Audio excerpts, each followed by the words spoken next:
कहानी है कि देवताओं में इस बात पर बहस छिड़ गई कि त्रिदेवों में कौन सबसे श्रेष्ठ है। ब्रह्मा, विष्णु और महेश की परीक्षा के लिए सभी ने मिलकर भृगु ऋषि को परीक्षक के रूप में चुना। देवताओं से आज्ञा पाकर ऋषि त्रिदेवों की परीक्षा के लिए निकल पड़े।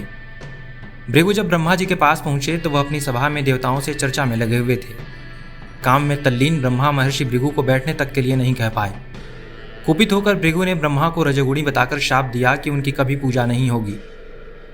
ऋषि फिर विष्णु जी के पास पहुंचे। देखा कि वह तो सो रहे हैं। उन्हें लगा कि विष्णु उन्हें आते देखकर सोने का नाटक कर रहे हैं, इसलिए जाते ही उन्होंने नारायण की छाती पर लात से प्रहार कर दिया।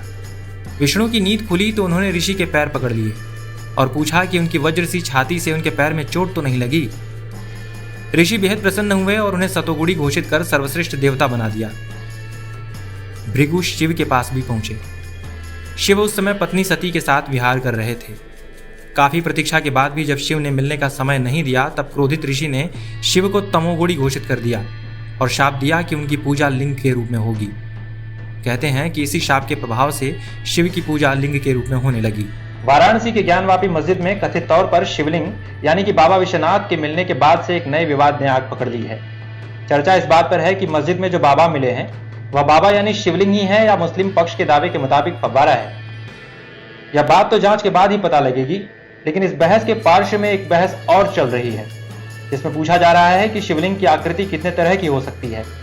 साथ ही भगवान शिव को पूजने के लिए उनकी मूर्ति प्रयोग में क्यों नहीं लाई जाती, शिवलिंग क्यों पूजा जाता है, शिवलिंग का क्या कोई सांकेतिक, दार्शनिक या आध्यात्मिक अर्थ है, या फिर महर्षि भृगु का शाप ही शिव के लिंग के रूप में पूजे जाने का एकमात्र कारण है। शिव के लिंग के रूप में पूजे जाने को लेकर कोई एक कारण नहीं बताए जाते। माना जाता है कि शिव अनंत ब्रह्मांड स्वरूप है, यानी कि उनकी कोई निश्चित आकृति या आकार नहीं है। लेकिन शिव का ध्यान लगाने के लिए एक केंद्र की जरूरत है, जिसके लिए पत्थर के एक अनगढ़ गोलाकार विग्रह को शिव मान लिया जाता है। इस विग्रह को शिवलिंग कहा जाता है। यहाँ लिंग का अर्थ एक संकेत या फिर एक विशेषता के तौर पर लिया जाता है। माना जाता है कि शिव निर्गुण और निराकार हैं, ऐसे में उनकी कोई मूर्ति उन्हें पूरी तरह से परिभाषित नहीं कर पाती। लेकिन शिव का ध्यान करने के लिए भक्त को एकाग्रता की मांग पर ऐसे रूप की रचना करनी पड़ती है जिस पर वह अपना ध्यान केंद्रित कर सके।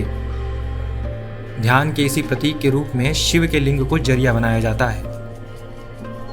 एक दार्शनिक व्याख्या के मुताबिक तो निराकार शिव के विग्रह के तौर पर लिंग को पूजने की यह व्यवस्था है, लेकिन शिवलिंग पूजने के पीछे यह अकेली वजह नहीं है। इसके पीछे अनेक पौराणिक कथाएं भी हैं। एक कहानी यह भी है कि हिमालय के देवदारू वन में एक बार सुदर्शन और आकर्षक शंकर विहार कर रहे थे। उनके सौंदर्य पर मोहित होकर अनेक साधुओं की पत्नियां उनकी अनुगामिनी हो गईं। इस पर ऋषियों ने क्रुद्ध होकर शाप दे दिया कि शिव अपना सौंदर्य खो देंगे। शाप मिलते ही शिव क्रोधित होकर तुरंत आग की लपटों की एक आकृति बन गए। यह आकृति लिंग की तरह थी, जिसे ज्योतिर्लिंग कहा गया। इस ज्योतिर्लिंग के ताप से सारी सृष्टि पर संकट आ गया। ऋषि संसार के खात्मे की आशंका से डर गए। उन्होंने तुरंत शिव की पत्नी पार्वती की शरण ली। इसके बाद पार्वती ने तुरंत योनि का रूप धारण कर लिया, जिसके बाद शिव का क्रोध शांत हो गया और संसार की रक्षा हो सकी। इसके बाद शिव ने ऋषियों और उनकी पत्नियों से अपनी वासना तथा क्रोध पर नियंत्रण पाने के लिए ज्योतिर्लिंग और योनि की पूजा करने के लिए कहा। शिवलिंग और उसके आधार सहित समूचा विग्रह शिव और शक्ति का ही प्रतीक माना जाता है और उसके पूजे जाने के पीछे एक कारण यह भी है। कहा जाता है कि एक बार देवताओं के कारीगर कहे जाने वाले भगवान विश्वकर्मा एक बेलनाकार ढांचे के सामने खड़े थे। वह इससे ईश्वर की एक मूर्ति तराशना चाहते थे, लेकिन उन्हें लगा कि अपने गुणों और अपनी व्यापकता के आधार पर देवत्व को किसी एक निश्चित ढांचे में सीमित नहीं किया जा सकता। इसके बाद उन्होंने इस बेलनाकार ढांचे को एक बेसिन यानी कि एक चट्टानी आधार पर रख दिया। उन्होंने इसे लिंग नाम दिया, जिसका शाब्दिक अर्थ बताया कि ऐसा गुण जो सभी गुणों अवगुणों से परे है, यानी कि निर्गुण है। शिव को लिंग के रूप में पूजे जाने की कहानी मानव सभ्यता के विकास क्रम के आरंभ तक जाती है। एक रिसर्च में बताया गया है कि मनुष्य सभ्यता के प्रारंभिक काल में पशुपालक मानवों ने देखा कि नर और मादा पशु के प्रजनन से उनके यहाँ मवेशियों की संख्या बढ़ जाती है। इससे उन्हें लगा कि नर और मादा के प्रजनन अंग कोई पवित्र और पूज्य चीजें हैं। इसमें उन्होंने लिंग को वरीयता दी और पाशुपति देव के रूप में उनकी पूजा करने लगे। पाशुपति शिव का ही एक नाम कहा जाता है।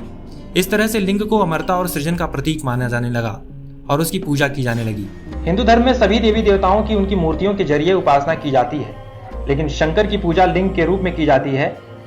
लिंग जो ज्यादातर बार एक बेलनाकार पत्थर का विग्रह होता है और ऊपर आकाश की ओर उठा रहता है। भक्त भगवान के इस प्रतीक पर श्रद्धा रखते हैं और उसे जल चढ़ाते हैं।